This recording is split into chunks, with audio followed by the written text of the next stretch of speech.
Hello dear students, welcome back. आज की math class में आप सभी का स्वागत है। बेटा, आज हम क्लास 10th की एक्सरसाइज 2 बहुपद स्टार्ट करने चल रहे हैं और इस क्लास में हम 2A के सभी सवालों को हल करेंगे। उससे पहले बहुपद, जिन्हें इंग्लिश में हम पॉलिनोमियल्स कहते हैं, उनके बारे में थोड़ा सा जानिए। बहुपद किसे कहते हैं बेटा? जब कोई ऐसा पद हो जिसे किसी चर के पूर्ण घात के रूप में दर्शाया गया हो तो उसे हम बहुपद कहते हैं। चलिए एग्जाम्पल थोड़ा सा देख लेते हैं बहुपद का। तो आज का जो हमारा टॉपिक है, मैं शुरू करने चल रहा हूं, वो है बेटा बहुपद।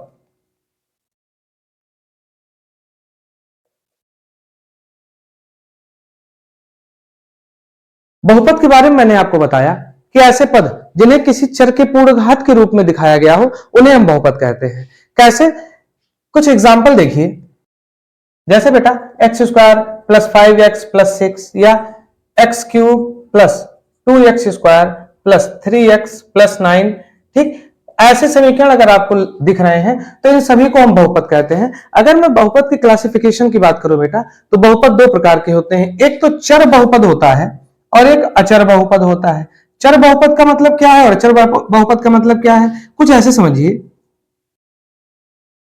जैसे एक्स वाई जेड, ये सब जो अल्फाबेटिकल लिखे रहते हैं उन्हें हम चर बहुपद कहते हैं। और जैसे 1 2 √2 3 जो न्यूमेरिक डिजिट लिखे रहते हैं उन्हें हम क्या कहते हैं बेटा? अचर बहुपद कहते हैं। तो बहुपद ऐसे पद हैं जिनके द्वारा किसी चर संख्या के घातों को दर्शाया जाता है या घात को पूर्ण रूप में दर्शाया जाता है, ऐसा कहा जाता है। बहुत सारे बहुपद की डिफिनीशन है, हम चर्चा करते चल रहे हैं बहुपद से संबंधित प्रश्नावली 2A से संबंधित सवालों की। तो चलिए प्रश्नावली को शुरू करते हैं। बहुपद से संबंधित जानकारी आपको दूसरी क्लास में मिल जाएगी या किताबों में बहुत सारी परिभाषाएं और उदाहरण दिए गए हैं, आप वहां से जानकारी को इकट्ठा कर सकते हैं। ठीक, तो आई होप कि आज की क्लास भी आपके लिए बहुत यूजफुल होने वाली है। हम शुरू करने चल रहे हैं डॉक्टर मनोहर रे पब्लिकेशन की एक्सरसाइज 2A, जो बहुपद से संबंधित सवालों से जुड़ी हुई है।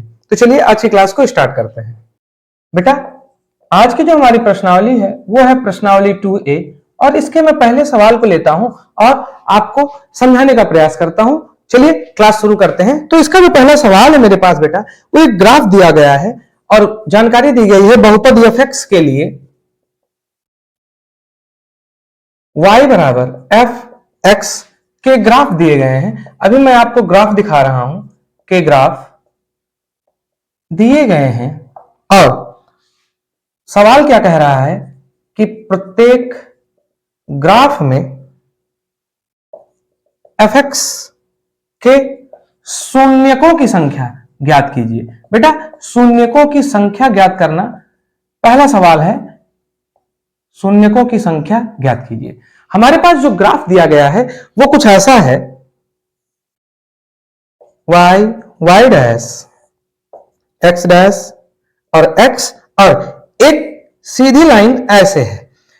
जब भी ऐसा आपको ग्राफ दिया जाए और f(x) के शून्यकों की संख्या पूछा जाए तो एक चीज मेरे बेटे याद रखिएगा कि कोई भी लाइन जो x से संबंधित है वो x को जितनी जगहों पर काटेगी, चाहे वो x डैश की तरफ काटे चाहे वो x की तरफ काटे, मतलब चाहे वो दाहिने भाग में जाए या बाएं भाग में जाए, जितने स्थानों पर वो टच करेगी उतनी ही शून्यकों की संख्या होगी। देखिए ये लाइन एक जगह से इस रेखा को काटते हुए चली गई है, क्योंकि एक ही जगह कट कर रही है। इस वजह से इस सवाल का जवाब क्या हो जाएगा कि यहां पर शून्यकों की जो संख्या होगी बेटा वो क्या होगी? केवल एक होगी। ठीक, तो ये था आपका क्वेश्चन नंबर 1। बड़ा सा इजी सा क्वेश्चन है, फिर से बता दे रहा हूं। अगर f(x) के सापेक्ष शून्यकों की संख्या पूछ रहा है तो कोई भी लाइन, चाहे वो कर्वलीनियर हो, चाहे वो स्टैटिक हो या डायनेमिक, कैसी भी हो, अगर उसने x को कहीं से भी तिरछे मिर्ची घूम फिर कर गोल रूप में, अंडाकार रूप में, वृत्ताकार, परवलयाकार, कैसी भी हो, अगर उसने x को जहां जहां काटा है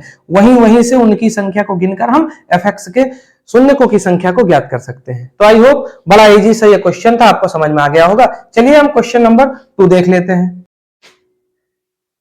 क्वेश्चन नंबर 2 में भी बेटा f(x) के शून्यकों की संख्या ज्ञात करना है, और जो मेरे पास फिगर दिया गया है वो कुछ ऐसा है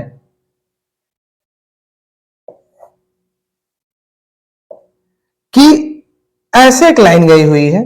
तो देखिए f(x) के शून्यकों की संख्या पूछ रहा है और आप ध्यान से देखेंगे तो ये जो लाइन गई हुई है बेटा, कर्व्ड लाइन, ये x को कहीं भी टच नहीं कर रही है, इस वजह से यहां शून्यकों की जो संख्या होगी वो क्या हो जाएगी, जब कहीं टच ही नहीं कर रही है तो क्या हो जाएगी बेटा, 0 हो जाएगी। बड़ा इजी सा ये भी क्वेश्चन था, मैंने आपको बताया कि fx के शून्यकों की संख्या अगर ज्ञात करना है और y बराबर fx का ग्राफ दिया गया है, तो कोई भी लाइन अगर x को कहीं भी टच करते हुए काट पीट के जा रही है तो जितनी जगह से कट करेगी वही शून्यकों की संख्या हो जाएगी। इसमें देखिए एक भी जगह पर x को इसने टच नहीं किया है, कट नहीं किया है, इस वजह से यहाँ शून्यकों की संख्या क्या हो जाएगी, शून्य हो जाएगी। तो यही हमारा आंसर हो जाएगा। ये था आपका क्वेश्चन नंबर 2 का ग्राफ। चलिए हम क्वेश्चन नंबर 3 देख लेते हैं। क्वेश्चन नंबर 3 के ग्राफ की बात करो बेटा, तो फिर वही इस बार की जो मेरी लाइन आई है वो कुछ ऐसे दिया है पेपर में, ठीक। तो अगर मैं इस पे भी बात करूं तो देखिए शून्यकों की संख्या निकालना है, सेम वैसे x डैश या x को काटते हुए वो कितनी बार गई है यही देखना है। तो देखिए ये लाइन y से आई है, x डैश को यहां इसने एक जगह काटा है और फिर y डैश को काटते हुए यहां समाप्त हो गई है या आगे बढ़ गई है ऐसे कह सकता हूं। तो यहां पर क्योंकि उसने कट एक बार किया है इस वजह से यहां शून्यकों की संख्या जो हो जाएगी वो क्या हो जाएगी, 1 हो जाएगी। यहां पर एक ही शून्यक पाया जाएगा, तो ये हो जाएगा आंसर नंबर 3। ये पूरी प्रश्नावली ग्राफ से ही संबंधित है, ग्राफ को देखना है और केवल यही देखना है कि y बराबर fx का जो ग्राफ दिया गया है, लाइन अगर आई है तो उसने x डैश या x को काटा तो नहीं है, काटा है तो कितनी बार काटा है, और जितनी बार काटा है वही शून्यकों की संख्या हो जाएगी। चलिए क्वेश्चन नंबर 4 का ग्राफ बनाते हैं और उसको सॉल्व करते हैं। अगर 4 के ग्राफ की बात करूं बेटा मैं,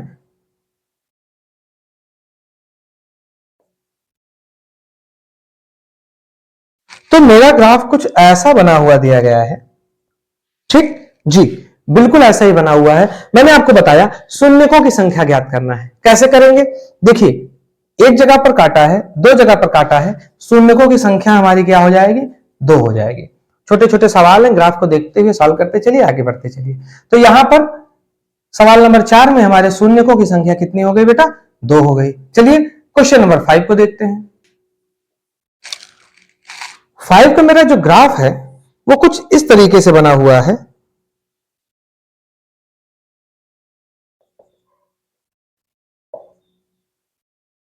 अब देखिए कहां कहां कट हुआ है, 1, 2 और 3। शून्यकों की जो हमारी संख्या हो जाएगी वो क्या हो जाएगी, 3 हो जाएगी। कैसे निकालना है, मैंने आपको बताया था कि x डैश से लेकर x तक पे जहां पर भी लाइन जितनी बार कट करेगी वही शून्यकों की संख्या होगी, क्योंकि fx के शून्यकों की संख्या पूछा है तो 3 जगह कट हो रही है, 1, 2 और 3, तो 5 का आंसर हो जाएगा बेटा 3। चलिए क्वेश्चन नंबर 6 पे चर्चा करते हैं। 6 का ग्राफ कुछ ऐसा दिया गया है,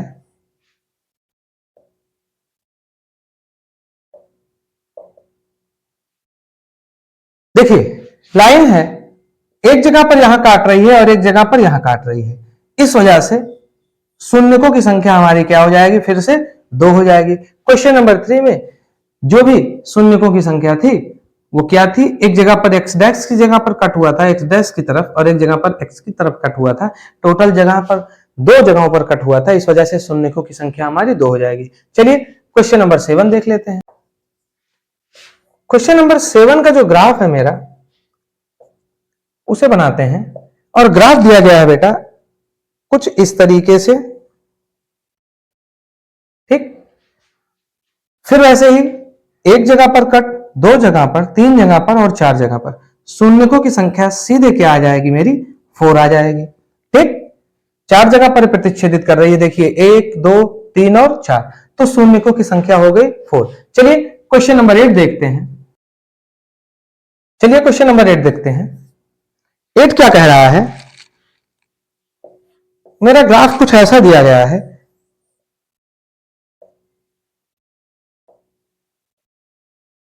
शून्यकों की संख्या, एक जगह पर कट और दूसरी जगह पर कट, शून्यकों की संख्या क्या हो जाएगी बेटा, 2 हो जाएगी, ठीक।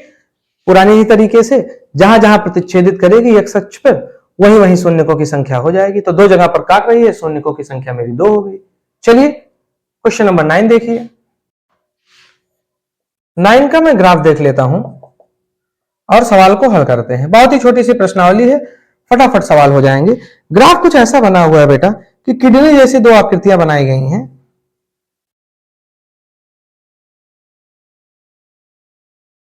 ठीक। और पूछा है कितनी जगह पर कट, तो फिर से देखिए शून्यकों की संख्या कितनी जगह पर कट, 1 2 3 और 4। हमारा आंसर क्या आ जाएगा 4। तो ये थी आपकी प्रश्नावली 2, एक बहुत ही इजी प्रश्नावली थी, केवल आपको ग्राफ को देखना है और अगर f(x) के शून्यकों की संख्या पूछ रहा है तो दी गई लाइनें x के सापेक्ष जहां जहां प्रतिच्छेदित कर रही हैं उन्हें उन्हें आप केवल गिनकर लिख लेंगे। इस तरीके से आपकी बहुपद की प्रश्नावली 2a होती है समाप्त।